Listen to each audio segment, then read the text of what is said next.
And so, thinking about Betrayal, and I mean, watching it recently in the West End, I thought this cast is too young. Well, they're very young anyway. I thought they're very young.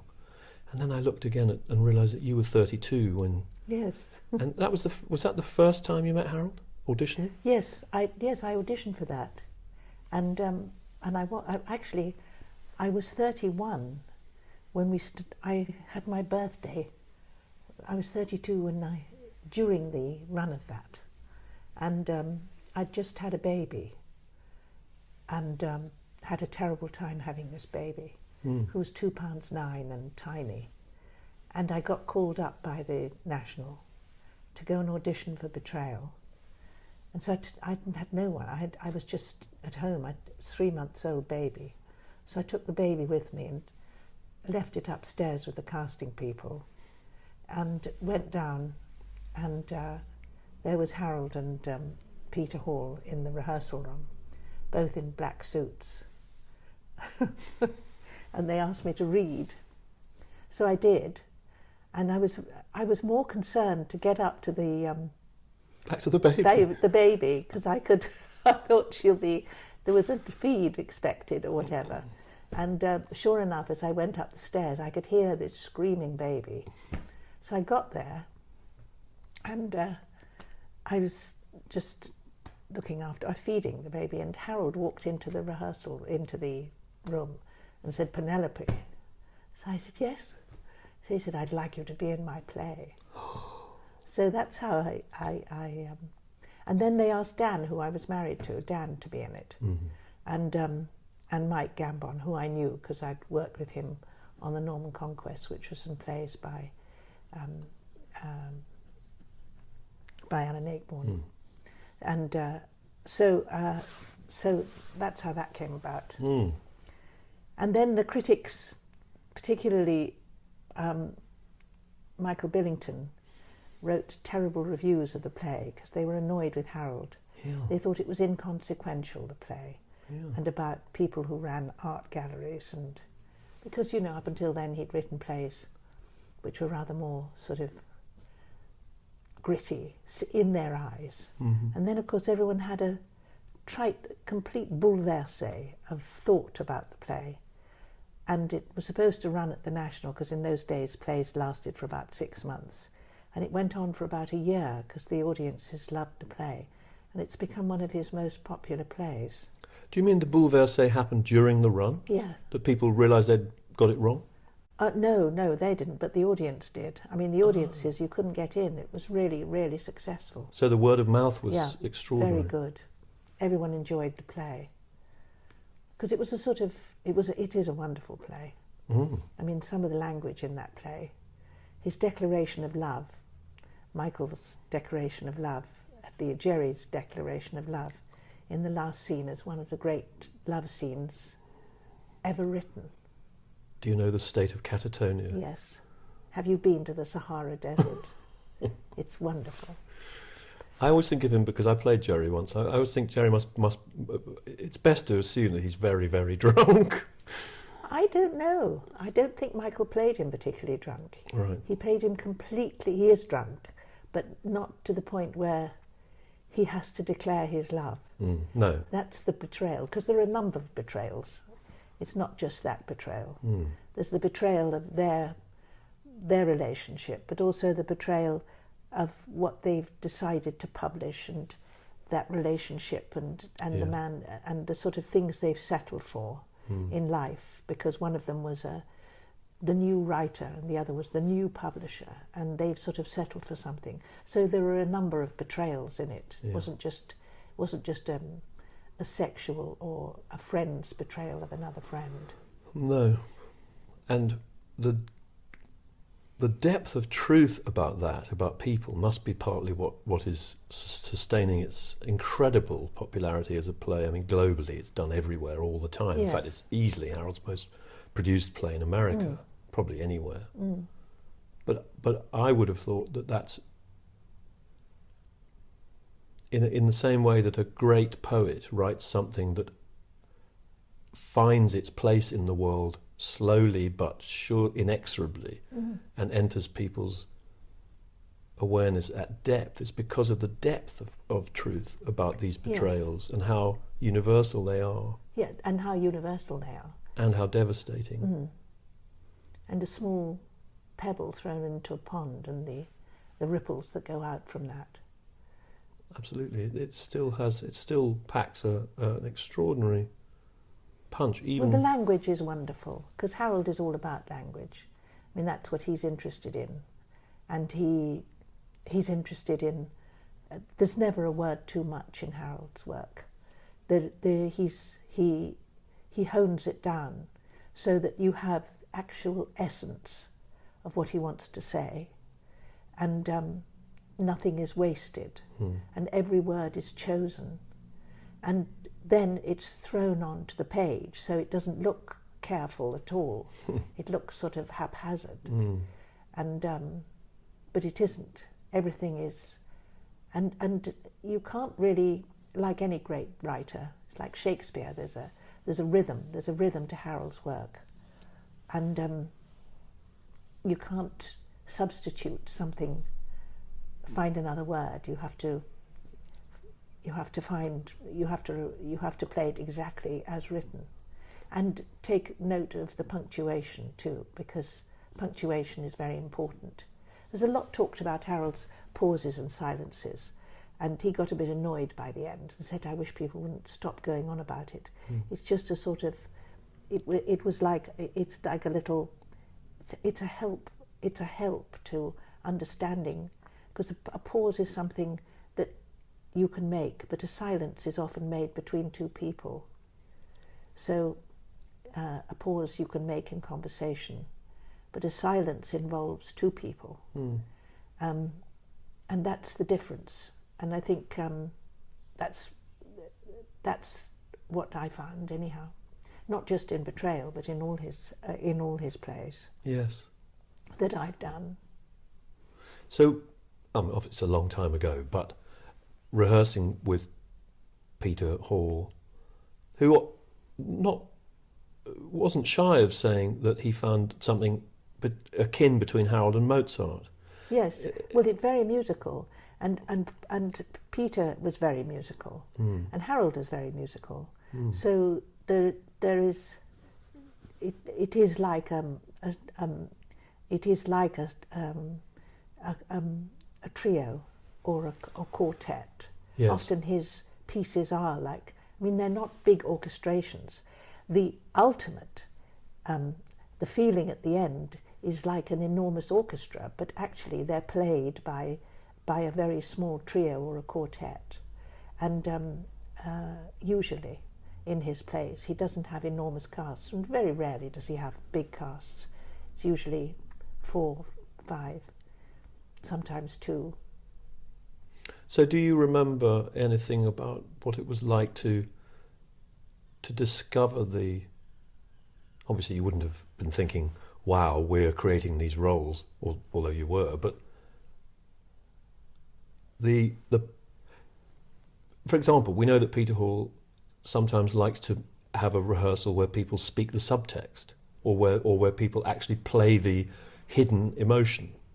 We never did that. No. No, we never did any of that.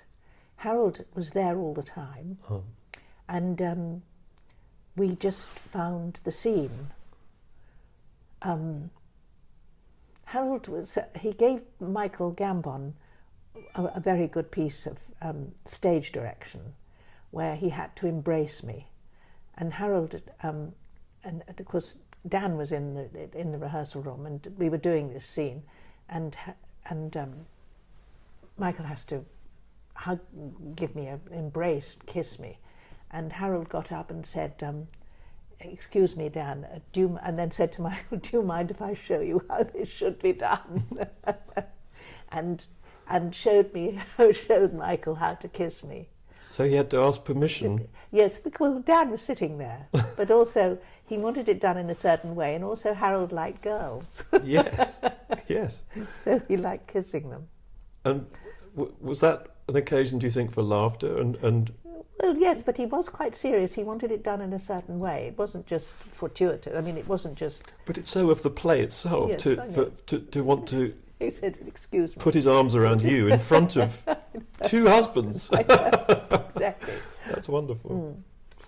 But he was very particular. I mean, I found it quite difficult to begin with because I'd never done any of Harold's work. Right. I'd seen the first play of his I'd seen when I was 15 was The Homecoming at the Aldwych. And I saw the original company play that. Right. And I thought it was, it sort of was the most, I'd never seen anything like it or heard anything like it. And I, of course, being young, I wasn't reverential about it. So I found it very funny, a lot of it. Because a lot of people, you know, used to find, you go to Harold's plays and be rather reverential, but he was very, very funny. I mean, he could be very funny. And was. And some of his sketches are some of the funniest sketches you'll ever read. But so I found that the brevity of the language quite difficult to begin with. And then once you get into the rhythm, and once you get the sort of underlying, if you get the relationship, because he writes for actors, he was an actor. So he understands actors and he understands what they need. So once you started to play the scene, and it was wonderful to play, you never get bored in Harold's plays. You could, it's very difficult, to, you know, if you're in a long run. Because I've been in a lot of plays that have gone on over periods of time, and you can get, you know, you can get pretty. You have to muster up an enormous amount of energy to do it for the 154th time. But with Harold's work, you never did. It kept you on your toes. It was always a sort of danger.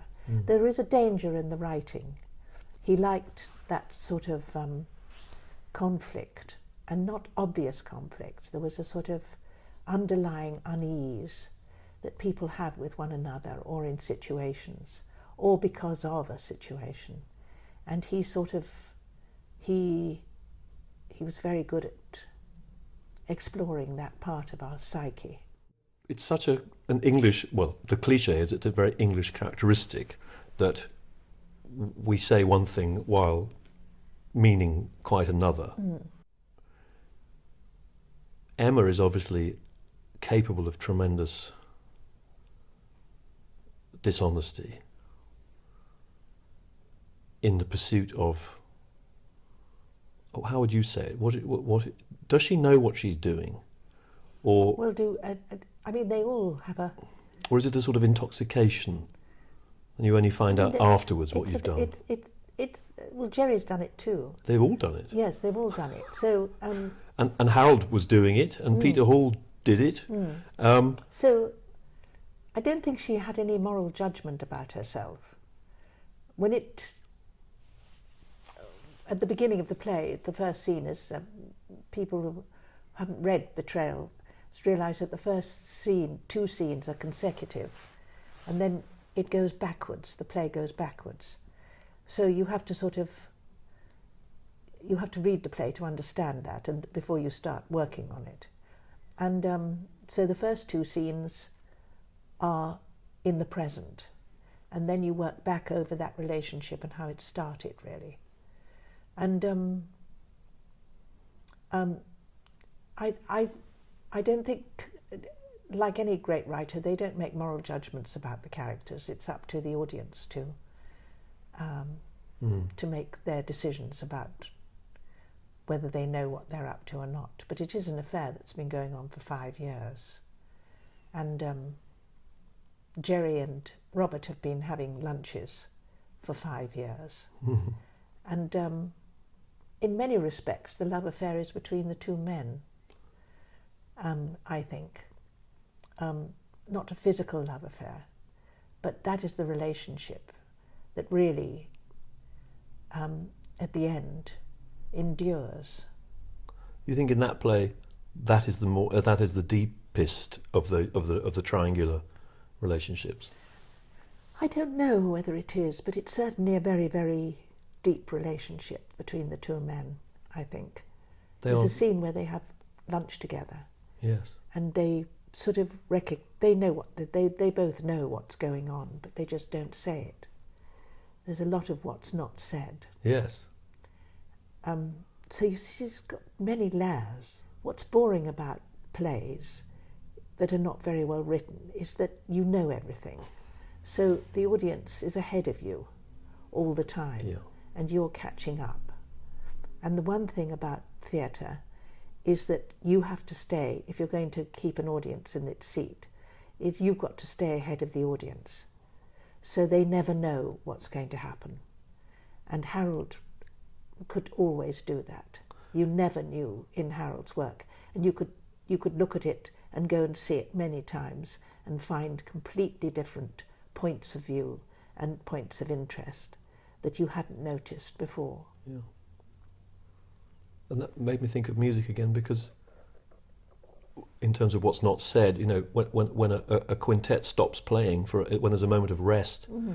the music continues, but in another way. Yes. And also, great composers, sudden changes of direction and tempo create wonderful drama and surprise and tension in the listener. And that is exactly the way that Harold wants to write plays. I remember him saying how, as an actor, as a young actor, you know, in these creaky old rep dramas, you know, he learnt from going on stage in those plays, but quite a few of the audience already snoozing, you know, and there was Harold wanting to be heard, and Yes. you know, he's wanting his acting to be seen. Yes. So when he came to write plays, he was jolly interested in what kept an audience awake. Exactly. And keeping people on their toes. But it's so interesting what you say about repeating a Pinter play, that an actor, is particularly if they're very well cast, never has the opportunity to become bored or stale, because if you're not discovering it fresh for the first time, it doesn't work, does it? The life isn't there. Yes, but you don't have any problem doing that No. with Harold's work. That's what's so interesting about it. It's always a bit of a mountain to climb when you get in it, because it requires enormous concentration. I mean, all plays do, but Harold's work in particular has so many subtleties that you can endlessly, it's like a Rubik cube, you can do endless permutations with what you want to what you want to say, and bring out all different things. Landscape, for instance, is two people, one who seems to be communicating entirely to herself, and the man in it, Mac, and this is trying to communicate with the woman who doesn't seem to hear what he says, and he doesn't seem to hear what she says, but he's straining to make some sort of relationship and communicate with her, and she's in another world, and those two worlds colliding and missing each other is a very interesting thing to play. And Harold directed you in that? He did direct us, yes, he did. And he was very good about that, because I had the first, I remember him saying to me, I had the first line is, I would like to stand by the sea. And it is there. That's one of the first lines. And I would like to stand by the sea, it is there. He said, Penelope, if you don't like standing by the sea, neither will the audience. So instead of saying, I would like to stand by the sea, it is there, what about saying it differently? So I did. So I'd like to stand by the sea, it's there. So suddenly it becomes alive. Yes. It's a very simple note, Yes. but very true. That she loves it. She loves it. So don't just say, you know, if I like to stand by the sea, then say it like you want to. But he never pushed anything. He was wonderfully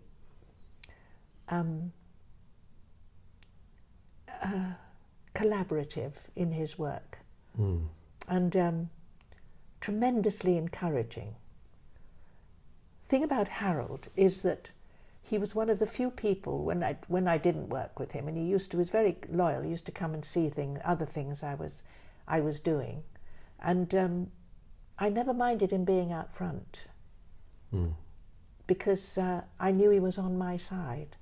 He wasn't there to judge me. He just wanted me to be very good, and that's very different to lots of people you work with, who, if you, oh dear, so-and-so's there, you know, as an actor, you feel that.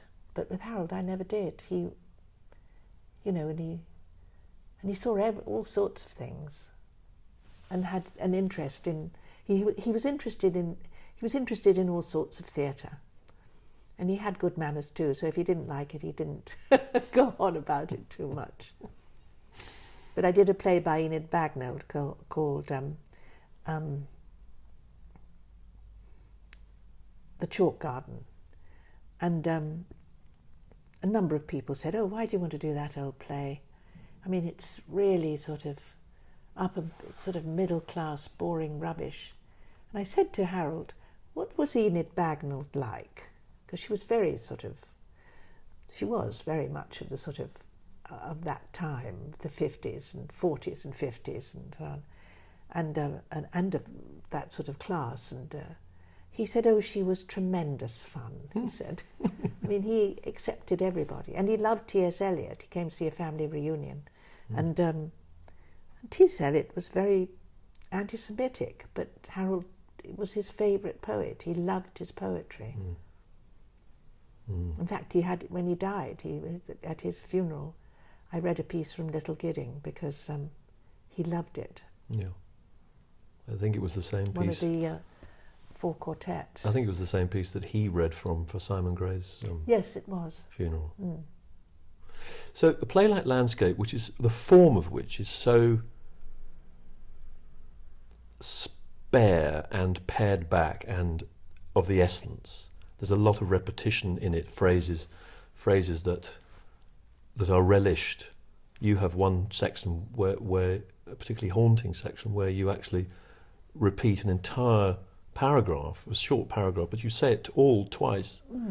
This is, you know, for actors to see this on the page. Some actors find this sort of very poetic. It is a very writing. They poetic find it piece. rather intimidating. Yes. Can you say anything about how best to approach that writing so that the life of it is released rather than the sound of poetry, which is fatal, as we know? Well, I think it all comes down to character, and once you decide what sort of person it is and why she's saying this all to herself, seemingly. And it is whether the remembrance is a good remembrance, because it's obviously this man she was either married to or was living with, and that relationship was wonderful. And she remembered him coming down the lane in the car and looking through the window, and then coming round to the driver's seat and getting into the passenger seat, and then him reversing all the way, and they drove to the sea, and there was no one on the beach. I mean, everything about it is a remembrance of some wonderful time in her life with this man, whether it's Duff, her husband, who's betrayed her, or someone else. I think it's the remembrance of her husband, but other people might have of Duff. But other people might have different feelings about that. What about Harold? He never said. I did it with Harold on the radio. And it was the last thing he did, in fact. And he was wonderful as Duff, especially at the end, when the man gets so frustrated with her. But everything about it is so. But you cannot deny the poetry. No. And you have to adhere to that poetry. And there is poetry in as far as her remembrance is not an everyday remembrance. It's a dreamlike quality to it, I think. And an escape of some sort? Yes, absolutely. She's escaped into herself and into that world. Misty morning comes from the river. You know, everything about it is all the words are, all the remembrances are wonderful. In the sea and the feel of the sea, it's all very, very feeling things. When you did it on stage, what did it change the feeling between you? You played it with your my husband, former yes, husband, Ian yes, Holm. I did. But was there? Did you feel at times? I played it with him, and I played it with 2 other people too. Right. But were they in the same room together? Were Oh, yes, were they they were at able that to table. hear one another? I mean, I don't think. I think if you were doing a film of, I did do the film of it actually, but we did it as a performance for the BBC in a series called Performance, and I spoke it. But I think probably if it was filmed, she would just be silent, and you would hear this voice, which is her voice, what she's thinking in her head. right. And he would be talking to her, and she wouldn't be answering him. I think that's what I think would, but you can't do that on stage, so you have to speak what she's thinking. And yet there are moments where it would be. She's not unaware. You don't know whether she's hearing. You him or don't know. not. It's ambiguous, because there would be naturally moments where, particularly, I would have thought for him, where she might say something and his line could be played as, in some degree, a reaction to what she just said, or the tone of what she just said, or Yes. or the It implication could be, of. yes. But they don't really have any communication. I mean, he's got his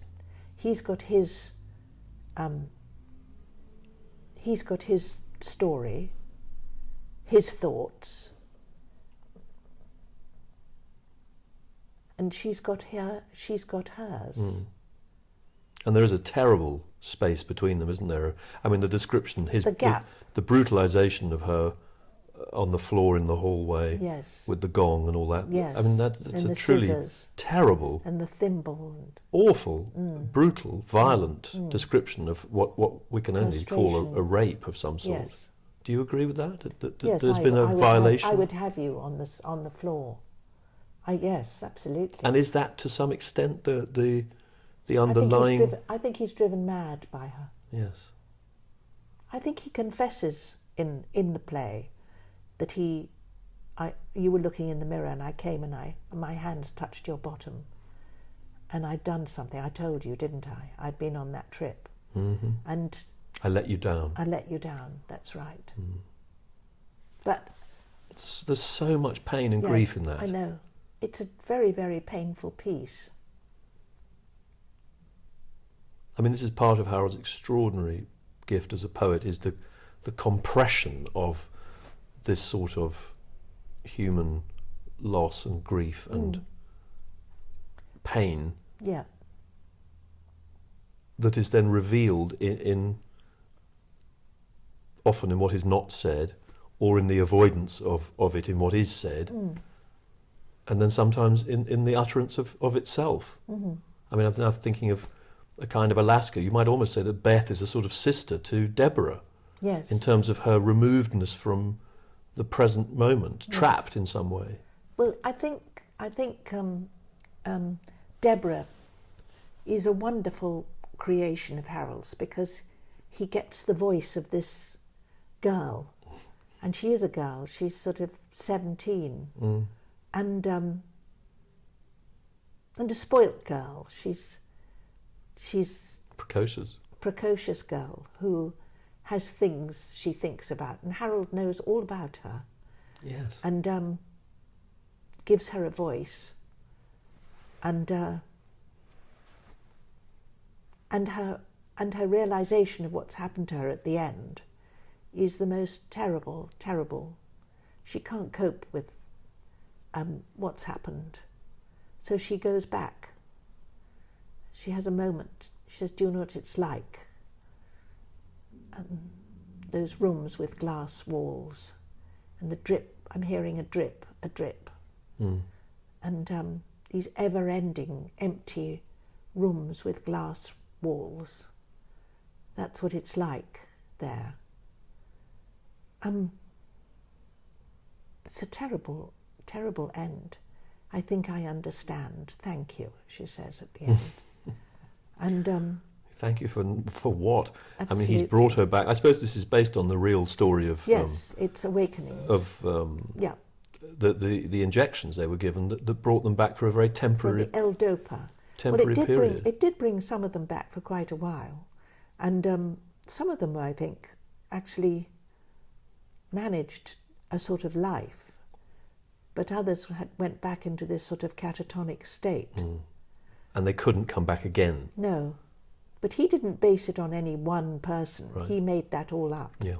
He'd read the book, but I think he'd read the. But I don't think he'd. I don't know whether he'd read the book first. I think he had. I think he that had. there are letters I've seen between him and Oliver Sacks. That's right. Where Harold wrote to him and said, "I've just enjoyed your book." There was quite a lot of collaboration between them up to a point. Obviously, there's a wonderful character. She's a wonderful person, Deborah. You'd like to know Deborah. She's a really interesting girl in this woman's body, middle-aged woman's body, but she's still a girl. And that's very interesting to play. Yes. I always struggle to name a favourite play of Harold's, but whenever I've directed scenes from Alaska, I find it to be the most moving thing I've ever read or ever. When actors and actresses find their way into that bubble of time and space where her sister has married the doctor who's been watching over her, but the sister says, "I'm a widow. He's really married to you." Yes. And Deborah's been asleep for 29 years. And her mummy and daddy, and in all those names that you do when you're a child, call your parents. Yes. And they're dead. Yes, and nobody can bring themselves to admit it. No. It's so terribly like life that people can't face the truth. They can't face the reality. So what do you remember of, if anything, of discovering the how to be Deborah? Well, I had a wonderful director there. I had Carol Rice directing me there, and he was very helpful to me. I had to find the voice, and Carol didn't think I'd got the right voice to begin with.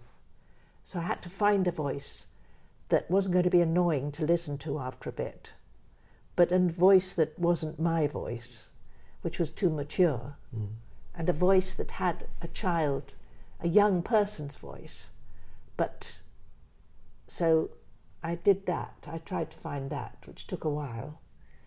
And trial and error. Yes, trial and error. And also, I had to think about her life, because there's lots of clues in that particular play about where she comes from and what sort of life she had, and the vase on the table, and the sort of whole setup, and a sister, and the sort of childhood jealousy with her sister, and behaviour at home, and so you get the sort of picture of this girl, and so you had to sort of imagine that, and then of course the words come more easily when you've imagined. I always have to find a person, but you only find it ever through the text. You can't make it up by itself. It all has to belong to the text. You start going off in tangents and doing your own thing, it doesn't work. But it's all there. If you look, you'll find it. It's there. There's all lots of clues there about her and her relationship with the other people. And then you get, because she gets quite stroppy at some places, and then she finds things very funny because she's 16, She's got that view of life. When she says you've grown breasts, it's such a funny I know. moment. She makes her laugh. Yes. And she's rather shocked by it.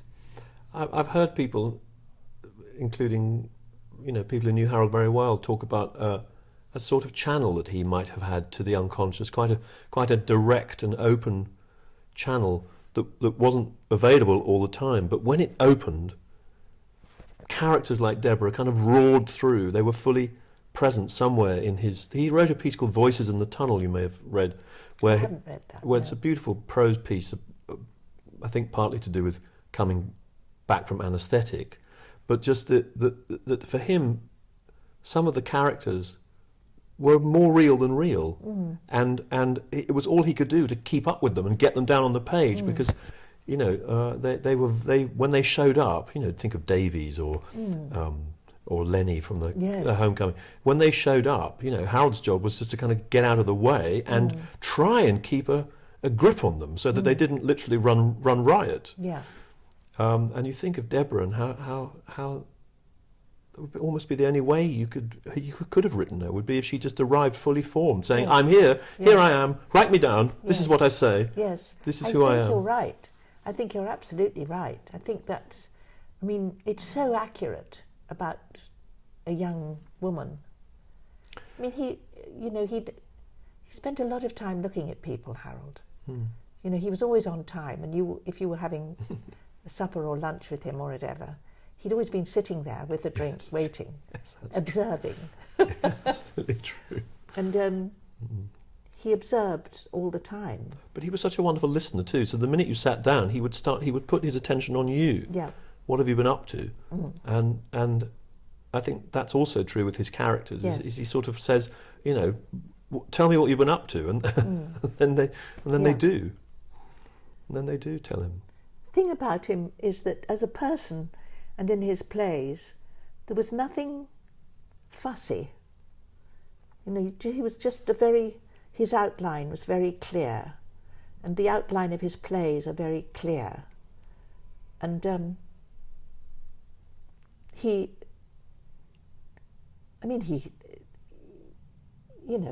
was just a normal person too. When I say that, he enjoyed a drink and had a laugh and all the rest of it, but it's clarity, the clarity of Harold.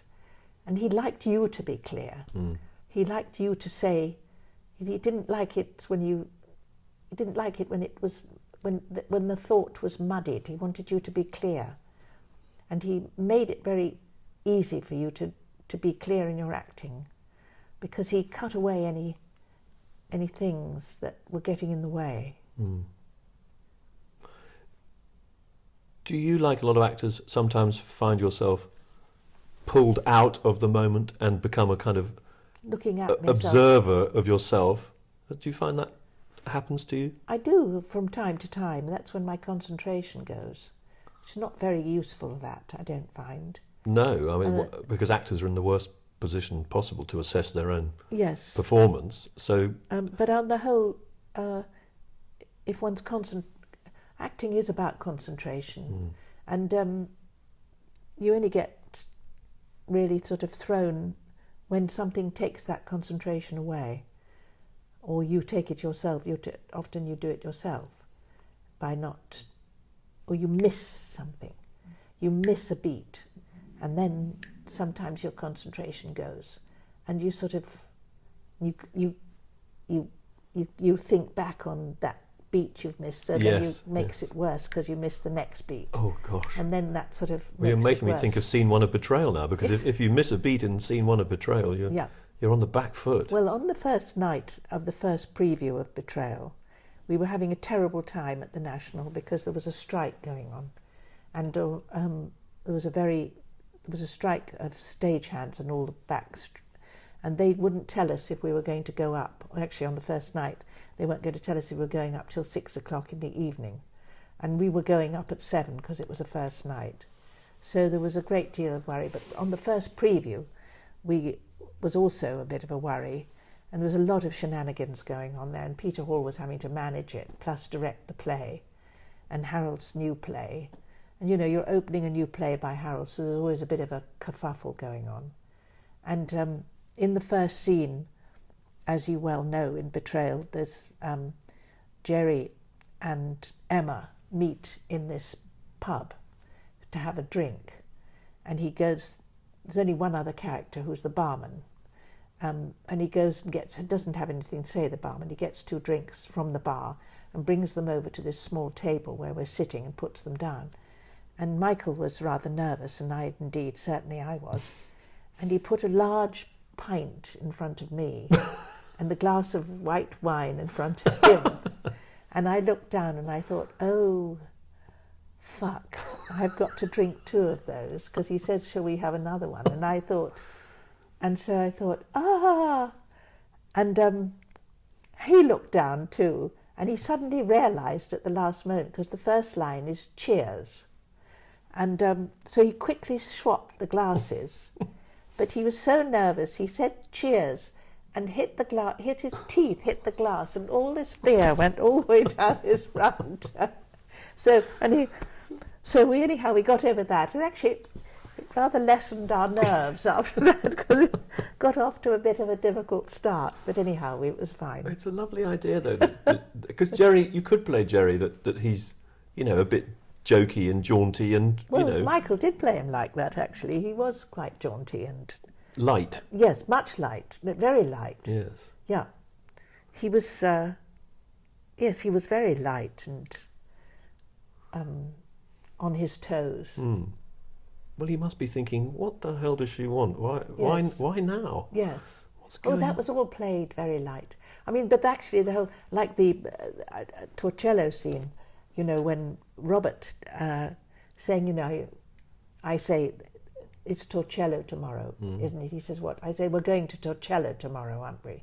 He said, yes, that's right. And we chat on about Torcello, and where was the last time I took you? And wasn't it funny, I went down to American Express today to get the post, and there was a letter for you there, and the Italians in their funny ways, why should they think, because we both have the same surname, that it should be you are my wife, and so on, and it's all played very light, because the great thing about acting is don't play the end of the scene before you've played the start. Yeah. So if you start that scene with Robert saying it's Torcello, me saying it's Torcello tomorrow, and Robert saying, what?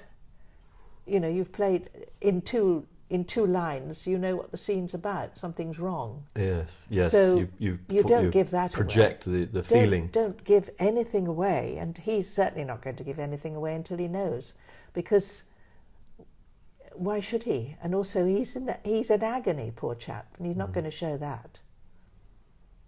Otherwise, it just becomes then it becomes just a boring scene. And yet, it's also, I always feel it's a torture scene, that he starts to torture her. It's a torture scene, yes, but he's getting his own back. Yes. He's found out they're having an affair, and he knows they're having an affair, but it's never been said. And he finds out it's been going on for 5 years with his best friend. I mean, no wonder he's going to... But he does it his way. Yeah. He does do it his way. So you said that Harold was very collaborative. Did you find Peter Hall to be collaborative, or were they a bit sort of good cop, bad cop? No, they were both very collaborative. I like working with Peter. I think he directed Harold's plays tremendously well. I mean, he directed a lot of them, all of them, really. I mean, the early ones. Old Times. Yeah. And Caretaker. Yes. I really liked working with him on it. My feeling about directing actors in Pinter is you've got to empower them. They've got to be empowered to get ownership of it and guard it with their lives. I think that that's the role of a director with everything, really. But if you really enjoy the language, it's an enormous help.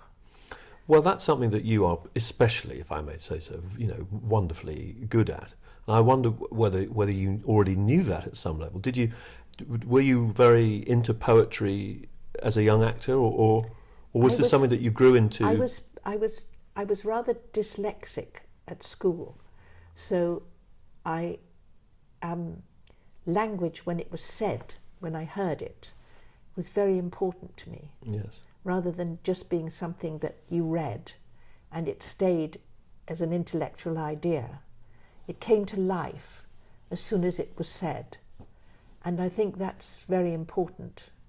And I've always felt that. I love hearing language. I mean, it's Paul Schofield reading the four quartets by T.S. Eliot. It's one of the great things you can ever hear, actually. Yes, sound. It's the sound of it. Yes. It's absolutely wonderful.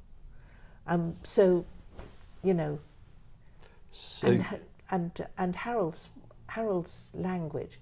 I mean, that moment, Michael Gambon, when we did Betrayal, well, there were two things. That there was Daniel when he did that scene in Torcello, playing it very lightly, which was agony for Emma, and then Michael's declaration of love in the final scene of Betrayal, which is the first scene, is one. He did it magnificently because he's so emotional, and every word was. I can remember it. It was wonderful. It was really wonderful. Do you know what Sam Beckett wrote to Harold? Have you heard that little quote? No. He read. I wrote it, put it on my notes. Harold sent in the script, and Sam's note back says, "That first, last look in the shadows, after all those in the light to come, a curtain of curtains." It's the most wonderful phrase, but it is. It's a brilliant phrase, actually. Yes. And absolutely sums it up, doesn't it? A curtain of an ending of all endings, because it's the beginning, and it's the beginning of every love affair that anyone ever has. The moment where you look too long and you realise we're going to do this. Yes, I know. That's right. So potent. Yes. I mean, I'm not probing, and I really don't want to put you on the spot. But you must be the only person who's ever played Pinter with two different husbands. Yes, I think I probably am. I mean, the chemistry between actors in Pinter is of the highest importance, isn't it? Because also it is. And but also, you've really lived that out in those two productions. Yes, it is. Or three with Moonlight. Yes. And also, Daniel worked with Harold on other people's work as a director. So he worked very well with Harold. And, of course, Ian was in the original Lenny in The Homecoming. So he worked very well with him and understood. But they were both very keen on language, both of them, and understood about brevity. And so much of what you are able to do, and others who Harold trusted so deeply to ask you back and do more and to create roles. I'm just going back to that thing of sound. That so much emotional power is conveyed in the vowel, in an extended, a slightly heightened and extended vowel, which is nowadays among young actors considered to be enormously sort of vulgar, and everything should be naturalistic and clipped and whatever. But do you agree with me that the power of Harold's subtext, what's not being said, is carried in the sound that the vowel makes if the actor is encouraged by the director and allows themselves to relish sound itself, to partake of it. Well, they're frightened of being thought of as being acting. Theatrical. And it's got nothing to do with that, actually. It's just making it... The thing about acting is that you've got to... If you're acting with somebody else, you cannot act by yourself and go down at the end in what you're saying. No. Because the person says, what? So you have to deliver it. So you have to say, you go up and I mean, it's very simple. It's what, where, when. That's your drama centre training coming. I like to stand by the sea. You like to stand where? I'd like to stand by the sea, because that's where. Otherwise, you don't get the next part of the story. So let's all join in. Don't just do it for yourself. You must realise, if you're an actor, that you're imparting what you're saying to an audience. So if they miss the key word, they're not going to end up knowing what else is happening. All they're going to do is see you attitudinising on the stage, which isn't very interesting, and it's less interesting than what you're saying. So let's hear what you have to say, because then we can answer it. And young actors who don't deliver, if you're acting with them and they don't deliver the word, it's very difficult. If they run it together and then you come in and have to speak, it's very difficult for you to reply to that because you don't have any harmony. You've got to realise that it's a collaborative thing you're doing, and it's a collaborative thing that hopefully the audience is more important than you, and the writer is far more important than you as an actor. The writer is everything. The writer is the one who's created it. He sat for hours working out how to do this. So you have to do what he has written, because that is what you're delivering. It's not about you, it's about the play. The play is everything, and in my opinion. Yes, very beautifully said. I mean, of course, I agree. And this is partly what Harold taught me, and taught those of us who worked with him, you know, a number of times. It was an education. It was a real filling out of one's understanding of one's responsibility as an actor. And he was talking about every play, not just his own work. I mean, he was talking about all plays, because he directed a lot of other people's plays, particularly Simon Gray's and other people, and Ronnie Harwood he directed, and he understood. Yeah. He was entirely a man of the theatre, and he could sum up somebody. I went to Carol Rice collaborated with him a lot, and they worked and they did a wonderful film, the film with Meryl Streep and The French Woman. Woman, and they did that. And he wrote the film script, and Carol directed it, and I did a small part in that when I was doing Betrayal, actually, and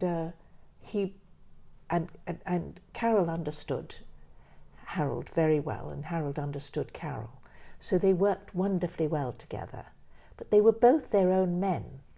And Carol had his way of doing things. But of course, Harold liked that, because they worked extremely well together. And it always worked when Carol directed his plays. He was very good at it. Then there's this other side of Harold. If we think of Celebration, yes, which you did on television. Yes, I don't think you did it in the theatre, did you? I did it when Harold was very poorly in hospital. We did some readings of it with a group of actors, right? Michael and a number of people. But it's a glorious. Yes, I was never in it, but I've seen it a number of times, and it's almost vaudevillian in its sort of front cloth. Yes, it is. Barefaced outrageousness, the way Harold's taking the piss out of all sorts of things. But what about playing comedy with Harold in that vein? Well, he was very good at it. I mean, he could. His timing was extremely good. So and it was always comedy with a sting in its tail. It wasn't sort of out and out. You know, you laughed and then you thought, oh, I shouldn't really have laughed there. It sort of took you by surprise. I mean, he was. That was a glorious thing to do. Celebration. Did you enjoy being an outrageous? Yes. Sort of gangster's mole. I was delighted. I think actually they were arms dealers. Yes. I always thought. Security consultants, was it? I think they were arms dealers having dinner at the Ivy or one of those restaurants. That, yes, I loved doing it. And recently revived Moonlight, and audiences declared themselves baffled, and that this is, you know, one of Harold's most intractable plays, which I did it on the radio with Doug and with Harold as dad and Indira as sister. Yes. And it seems to me one of the most straightforward plays Harold ever wrote. But it does have those two boys doing their double act all the way through it, which throws people off. But what do you remember about playing Belle, and what's your feeling about that play? Well, I enjoyed playing Belle. I did it in Ireland, and Ian was playing. I've forgotten the name of the man. What was he called again? That's a good question. I always think of him as the incumbent, because that's what they called him at the pub. I can't remember his name now. Anyhow, I thought the relationship was very interesting and actually quite difficult. That marriage was very difficult. And I found it was a difficult. I think it's a difficult play. It's not an easy play. Well, because the ghost comes in. And, yes, and he is dying. And he's dying. Death is over the house like a curse. Yeah, and there's a lot, and those boys who are sort of, they're cowards, but they're not cowards, and they play those games, and she's trying to, and resentful. I mean, there's a whole lot of resentment there in her relationship with him. I mean, the friends come in and... it's a toxic family, isn't it? It is. It's gone horribly wrong. There's that wonderful moment when she rings them and they're playing silly buggers and pretending to be a Chinese laundry. And she absolutely skewers them by saying, "Do you do dry cleaning?" Yes. And they don't know what, they don't know how to what cope. to say it. And it's so painful. She repeats it. And she can't get through to them, can't.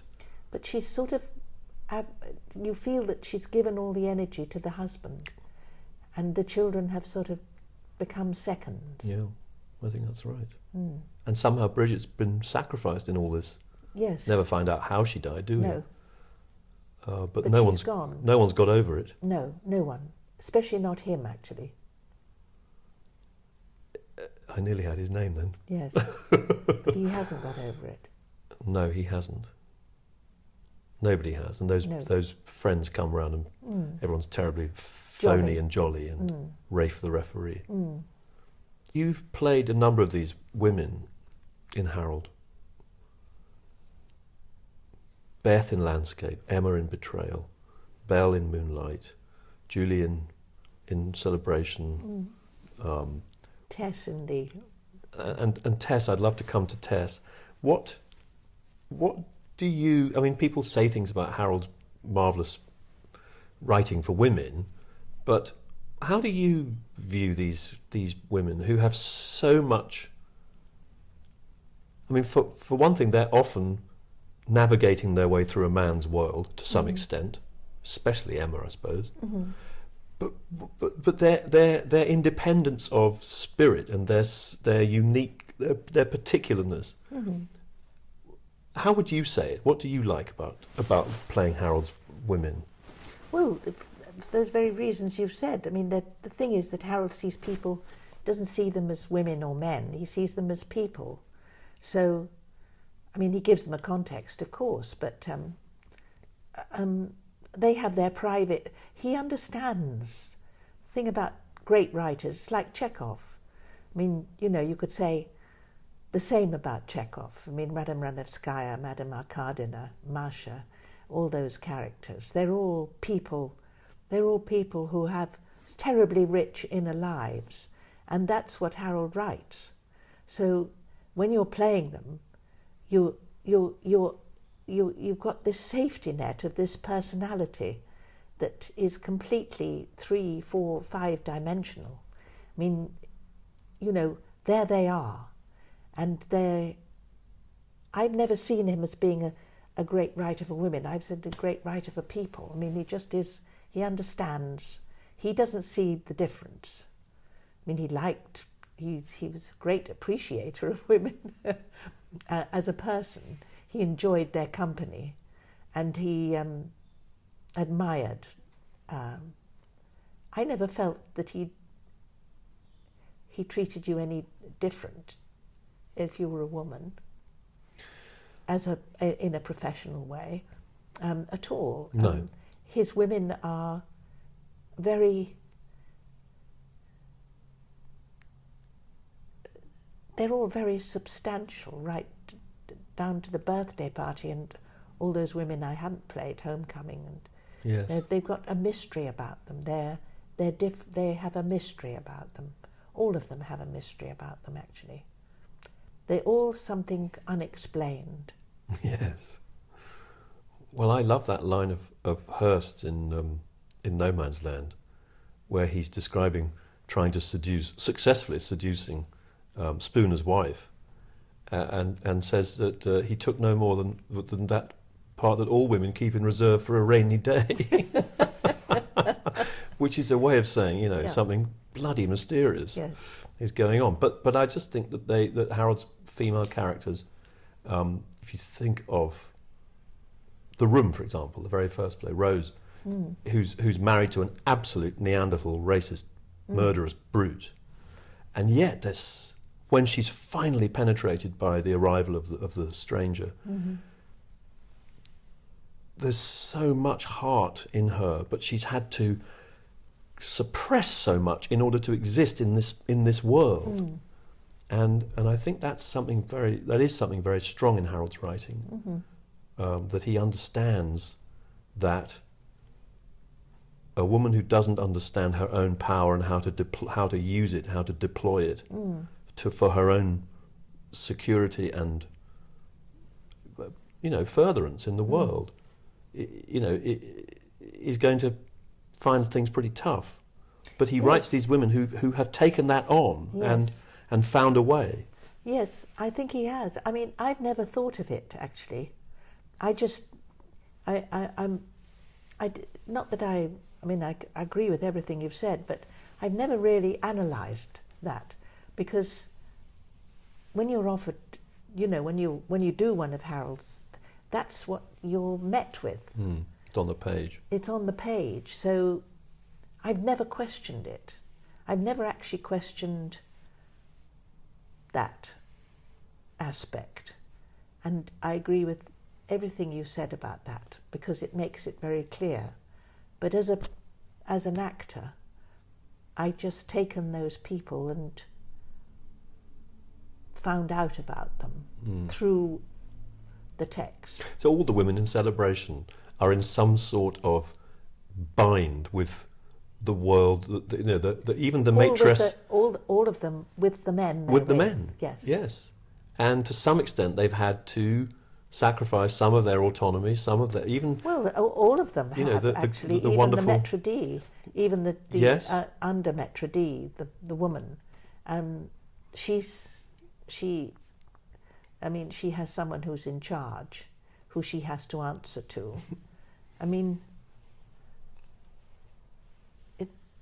Those girls, they haven't got those dresses on. They've been bought by those chaps. Exactly. And then the couple at the next table. Oh, yes. She's actually rather freer. She is, but she does that kissing behind the filing cabinet. Filing cabinets. I've been behind a few filing cabinets in my time. But what about Tess, who is a sort of glory? Well, Tess is one of those. Tess comes from some other world. It's Harold having a bit of a go, I think, at a certain class. Of, why on earth would he do that? Hunting, shooting people, I think. And he sort of turns it upside down, a bit like the waiter in Celebration. Oh, yes. Who seems to be just a waiter. But his father seems to have known every single person of literary note on every continent, whether it be in Europe or in America. He's known all the leading writers, and personally. So, and that's his father. So Tess is his brother. Tess's brother and mother and father have all had very, very interesting lives. Colourful. Colourful, to say the least. Worn a sash across her breasts at the Royal Academy. Yeah. And he's... But even Tess has a sort of terrible reveal, which is that she's quite possibly in a mental institute. And I mean, well, no, do you feel that at the end? I never thought she was. I think, well, she seems to be in that place with all sorts of people kissing and cuddling in corners. And I said to my mother, well, she could be in an institution. I'd never thought of it like that. What does she say to her mother at the end? She says, Mother, didn't they tell you when I was a child that I had very sensitive ears? Didn't the doctor tell you that I had very sensitive ears? And my mother said, what doctor? So I turned round and went into a room and someone fucked me. That's what she says at the end. And that's all she said. That's all she says. It's often made me think of One for the Road, that line. Mm. How there are brothels on different floors of that building. Yes. Where Gila and her family are being tortured. What do you wonder? She took me to the West Indies where I met the English and West Indian cricket teams, immaculate in white. Perfect. What do you think, if you can say anything about this, but what do you think I know you said somewhere that you're quite tough on yourself as an actor. You want to do better. You want to be right at the top of your form. Well, I don't think any actor worth his salt is different to me. No, I agree with that. But what I'm probing towards is what working with Harold and working with Harold's plays and characters has given you in terms of that feeling of developing and of growing as a storyteller, as an artist. Well, it's given me my career, actually, working with Harold. And working with the people who worked with Harold, like Peter Hall and Carol Rice and John Berry and the designers he's worked with, but mostly because Harold's words require you to Harold's plays require you to